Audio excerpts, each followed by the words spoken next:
Olá, meus amigos e minhas amigas. Sejam bem-vindos e bem-vindas a mais um programa, a mais um estudo do livro Opinião Espírita. Veremos o capítulo de hoje, o capítulo 48, Na Luz do Trabalho. Agradeço à TV, a Caminho da Luz, e ao Centro Espírita Perdão, Amor e Caridade, pela oportunidade que estão me dando de apresentar este estudo pela TV. Agradeço também aos bons espíritos que sempre estão presentes nas gravações e a você que me acompanha deste outro lado da telinha. O livro Opinião Espírita é dividido em capítulos recebido pelos médiuns Valdo Vieira e Chico Xavier. Os ímpares, Valdo Vieira, pelo espírito de André Luiz. Os capítulos pares, Chico Xavier, pelo seu benfeitor Emmanuel. E hoje vamos ver um texto de Emmanuel, capítulo 48, Na Luz do Trabalho. E tem como base o livro A Gênese, capítulo 11, item 28. Então, recorrendo ao livro A Gênese, o capítulo 11, nós vamos ver Gênese planetária. O item 28 vai nos dizer: quando os espíritos adquiriram em um mundo a soma de progresso que comporte o estado daquele mundo, eles o deixam para se encarnar noutro mais adiantado, onde adquirem novos conhecimentos e assim por diante, até que a encarnação em um corpo material já não lhes é mais útil.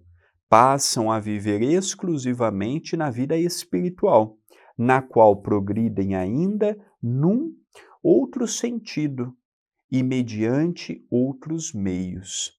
Então, o que nós podemos exprimir desta parte do primeiro parágrafo que eu ainda não terminei a leitura?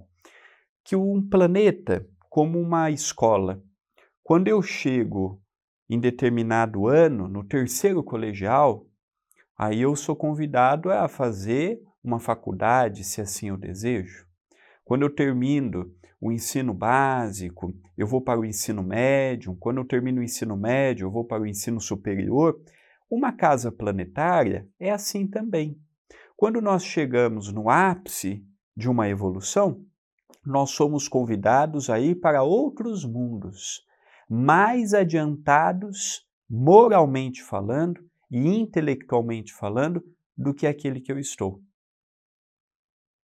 E aí, o espírito, quando ainda não mudou de planeta, ele continua nesse e já atingiu uma evolução, ele já não tem mais a necessidade da reencarnação. Então, essas duas informações que eu colhi desta parte da leitura é valiosa. Quando chego numa evolução moral num planeta em que estou, cessam a necessidade de reencarnar, e quando eu reencarno é por vontade própria, e com certeza para desempenhar um papel de elevação, e aí aqui eu trago o exemplo do livro Renúncia de Alcione, em que ela já estava em Sírios, mas ela pede para reencarnar no planeta Terra para ajudar um coração amado que era Carlos. Então ela pede para vir. Ela levou 10 anos para sair da onde ela estava e reencarnar no planeta Terra, segundo informações de Emmanuel no livro Renúncia. E outro fator, usando ainda Alcione como exemplo, ou Alcione, como preferirem, era um espírito que já atingiu o ápice da evolução aqui na Terra. E ela foi convidada a mundos superiores para continuar o seu progresso. Aqui nos dá uma margem filosófica de aprofundamento, porque olha, se eu partir desse pressuposto que quando eu chego no cume de uma evolução, eu vou para um planeta da continuidade, eu posso dizer, pelo número de planetas que existem, que a evolução é infinita. A evolução, ela caminha sempre. Então eu cheguei no ápice da Terra, vou para um planeta superior à Terra. Só que chegar no ápice de um planeta é milhões de anos a partir do momento que entra na fase hominal. Vivemos milhares de anos no reino vegetal, no reino mineral, no reino vegetal, no reino animal, para chegarmos no reino hominal. E no reino hominal, são milhares de anos para depurarmos os nossos corações e chegarmos a uma mansuetude, a uma doçura, a uma brandura, como é o caso de Chico Xavier. Então a evolução não é assim, eu tenho vontade de ser bom, eu faço comida fraterna uma vez por mês, uma vez por semana, uma vez cada 15 dias, maravilha. Eu já sou um espírito de luz. Não. São as repetidas vezes em que eu faço bem, em que eu perdoo, em que eu amo, em que eu reafirmo a minha convicção no bem, é que eu vou garantir esse lugar melhor para mim. E não simplesmente indo uma vez, de tempos em tempos, fazer sopa, dar passe, ser médium na casa espírita. Continua. Chegamos ao ponto culminante do progresso. Gozam da suprema felicidade, admitidos aos conselhos do Todo-Poderoso, recebem o seu pensamento e tornam-se seus mensageiros, seus ministros diretos para o governo dos mundos, tendo sob suas ordens os espíritos que se encontram em diferentes graus de progresso. Olha que fato interessante, não é? Quando ele se torna um espírito de elevação, ele passa a dirigir coletividades. E aí nós lembramos de nosso Senhor Jesus Cristo, que antes da terra surgir, já era um espírito puro. E foi convidado a plasmar, pela sua mente extraordinária e avançadíssima, a realidade física e espiritual do planeta Terra. Aí quando ele esteve conosco há 2000 anos atrás, em determinado momento da sua vida, ele disse assim: eu e o Pai somos um, mas ele não é Deus e Deus não é ele. Ele não perdeu a individualidade por estar em Deus, por estar com Deus. Pelo contrário, a sua inspiração vem do próprio Criador. Olha que interessante essa visão que Allan Kardec nos passou já no século XIX.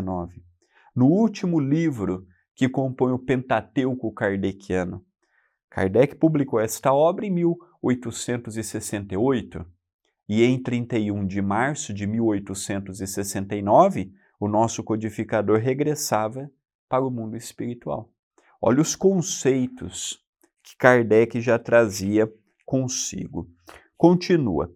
Assim, todos os espíritos encarnados ou desencarnados em qualquer grau da hierarquia em que se encontrem, desde o menor até o maior, têm suas atribuições no grande mecanismo do universo. Todos são úteis ao conjunto, ao mesmo tempo que são úteis a si mesmos, aos menos adiantados, como se tratasse de simples serviçais, incumbe uma tarefa material, a princípio inconsciente, depois gradualmente intelectiva. Por toda parte se exerce a atividade do mundo espiritual, e nela não se encontra a inútil ociosidade em nenhum lugar. Então, na criação divina, não existe margem para a ociosidade. Não existe um grupo de espíritos que estão desempregados. Todas as pessoas que querem trabalhar no bem vão encontrar sempre a oportunidade. Não existe um desempregado no bem. Não. Materialmente eu posso estar desempregado, mas espiritualmente não existe este título. E o que mais há é trabalho na seara renovadora. O que mais temos hoje são oportunidades de crescimento e progresso. Então eu percebo, por este item 28, o escopo do estudo de Emmanuel, um item belíssimo para a nossa meditação. E também para colocarmos um prazo frente à nossa consciência. Quanto tempo eu quero levar para me tornar um Chico Xavier, um Allan Kardec, um Eurípides Barçanufo, um espírito adiantado? Há 5 existências, 4 existências, 10 existências. Pois é, temos que ter um começo. Não é sentar na cadeira, ah, Senhor, está difícil. Ah, Senhor, estou desanimado. Ah, Senhor, parece que todos progridem e eu continuo parado no tempo e no espaço. Esse tipo de comentário não agrega, não constrói, não soma. Pelo contrário, diminui o nosso próprio esforço. Agora nós vamos adentrar na mensagem propriamente de Emmanuel, que nos fala: beneficência é também agradecer o trabalho alheio e caminhar construindo. Olha que interessante. Beneficência nada mais é do que caridade, a arte do beneficiar o próximo. É também agradecer o trabalho alheio e caminhar construindo. É a caridade do reconhecimento do esforço dos outros. Já que na Terra, nós não fazemos nada sozinhos. Tudo depende da ajuda do próximo. Muita coisa eu posso arrumar sozinho. Eu sei arrumar um chuveiro, ele queimou, eu posso arrumar. Um parafuso precisa dar uma apertada, eu posso apertar. Um fio está desencapado, eu sei isolar, eu posso isolar. Isso nós damos conta. Mas sozinhos, nós não fazemos muita coisa. Precisamos da ajuda do próximo, da orientação, do apoio, da instrução, da presença, da participação. Por mais que eu imagine, não é? Ah, eu dou conta. Ah, eu consigo. Nós não conseguimos, não.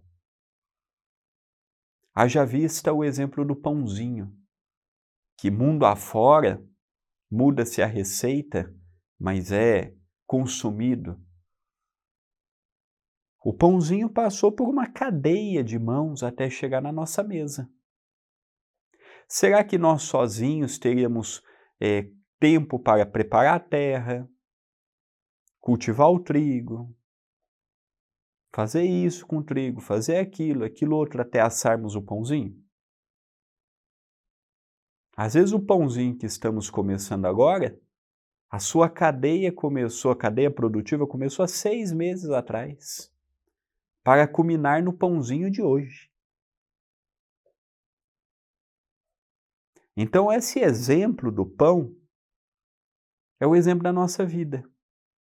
Às vezes eu quero fazer muita coisa sozinho, mas eu preciso da ajuda do próximo.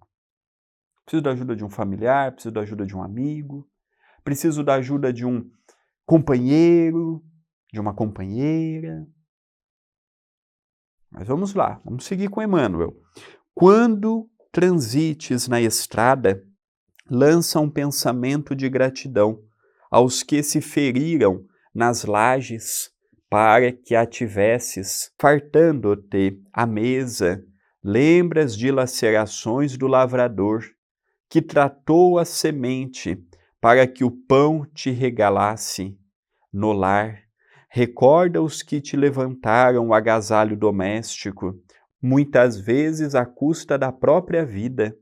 No simples copo de água que te aplaque a sede, podes meditar nos braços que se conjugaram em múltiplas tarefas, a fim de que a recolhesses pura do filtro. Então ele nos fala do pão, do agasalho. Às vezes eu estou com essa camiseta, eu não tenho ideia por onde ela passou. Até hoje nós vemos que existe trabalho escravo mundo afora, envolvendo a empresa têxtil, envolvendo empresas de calçado. Então, pode ser que a camiseta que eu estou usando hoje, por inconsciência minha de pesquisar da onde ela veio e como ela foi feita, pode ser mãos de crianças que poderiam estar na escola, que poderiam estar aprendendo, que poderiam estar no colo de sua mãezinha. e estão longas horas trabalhando para que hoje eu pudesse usá-la. Então nós não sabemos onde passou o que nós temos. Não sabemos como ocorreu, como está ocorrendo. Nós temos que sair daquele mundo egóico, só os meus problemas, só as minhas doenças, só as minhas contas, só as minhas dificuldades, só o meu eu, que é o egoísmo. E vermos que existe uma realidade maior e mais profunda. Não basta eu olhar apenas para mim, olhar apenas para as minhas necessidades, olhar, eu estando bem, os outros é problema dos outros. Não é assim que funciona a evolução. Todos precisamos estar carregando e sendo portadores do mesmo sentimento. Então, neste disparate evolutivo, em que alguns são extremamente instruídos, extremamente moralizados, extremamente pacíficos, ao passo que outros ainda são tão lentos na evolução, são tão complicados na evolução. Só para nós termos um panorama evolutivo. Continua. Em toda parte, inclina-se a vida à frente de nós, amparando-nos, atenta, de modo a que aprendamos dela o dom de servir. Então a vida nos ensina em todos os momentos. Agora, às vezes eu estou com tantos problemas, às vezes estou potencializando tanto o meu problema. Um dia eu estava passando uma fase difícil, como todos nós passamos. E o espírito amigo me falou assim: meu filho, temos acompanhado os teus pensamentos. E eu vejo que o seu problema está agravado porque você só pensa nele. E você potencializa, você sofre, você gera ansiedade, você gera adrenalina, você lança para o seu corpo um monte de toxina. Você está com dor, você está cansado, você está fragilizado. Por que que é? Pense em outras coisas. Tudo tem seu tempo certo. O que depende de você, você está fazendo. O que depende dos outros, o seu tempo é diferente dos outros. E você está sofrendo por algo que depende dos outros. Desanuvia, meu filho. Vamos trabalhar. Vamos pensar em Jesus. Vamos mudar o foco da nossa caminhada. E depois que eu ouvi da espiritualidade esse conselho, realmente, aquela fase foi diluindo, foi passando, e eu encontrei a paz de que eu tanto precisava, mas sob a orientação e sob o entendimento dos bons espíritos. Continua: não há fruto que apareça maduro, humilde molho de maravilhas que te garanta o lume, exigiu laboriosa atividade da criação. Tudo que existe de útil reclamou humildade, disciplina, constância, paciência. Olha, tudo que existe de útil. Aí eu vejo por mim, não é? Humildade, ainda não possuo. Ainda não sou humilde. Disciplina, também, malemar, eu tenho a disciplina do horário. Quanto mais a disciplina do pensamento, do sentimento, do desejo e por aí afora. Constância, também não sou constante. Um dia eu estou bem, um dia não estou, um dia estou alegre, um dia estou triste, um dia estou feliz, um dia estou deprimido. Também não tenho. E a paciência, a ciência da paz, também não possuo. Quero tudo para ontem. Atropelado, cabeça não para. E com isso eu não vivo o momento. Com isso eu não vivo o presente. A sabedoria divina tudo dispõe para que os grandes e os pequenos se entrelacem na sustentação do bem eterno, conservando cada qual em seu nível de distinção. Então a sabedoria divina, ela respeita as nossas escolhas, o nosso grau de instrução, de elevação, o nosso grau de amadurecimento, o nosso grau de bondade, e vai nos dando conforme o que precisamos. Tem pessoas que imaginam assim, nossa, o meu fardo é tão pesado. Não, o nosso fardo não é leve e não é pesado, o nosso fardo é proporcional às nossas forças. Quando eu vou numa academia e eu coloco muito peso, eu não consigo erguer o aparelho. Quando eu estou na academia e coloco pouco peso, aquilo também não gera nada de proveitoso. Eu tenho que achar o equilíbrio, nem muito peso, nem pouco peso. Assim é a nossa jornada terrena. Nós estamos caminhando com a cruz que necessitamos carregar. Ela não é maior e nem menor. Ela não é nem mais pesada e nem mais leve. Ela é compatível com o meu peso e com a minha capacidade moral de levá-la adiante. Agora, eu posso potencializar o peso ou aliviar pela forma de ser. Não é bom estarmos com uma pessoa otimista? Não é bom estarmos com uma pessoa altruísta? Não é bom estarmos com uma pessoa que tem sempre uma palavra justa e equilibrada? Esse está aliviando as dificuldades. Ao passo que o pessimista, o negativo, o problemático, sempre vai ver a vida com o olhar da dificuldade. Chove, reclama porque está chovendo. Tá sol, reclama porque tá sol. Esquentou, reclama porque tá calor. Está frio, reclama porque esfriou. Então nunca ele vai ter um dia perfeito, porque sempre vai faltar algo. Mas não é porque a vida é imperfeita, é porque o olhar dele ainda o é.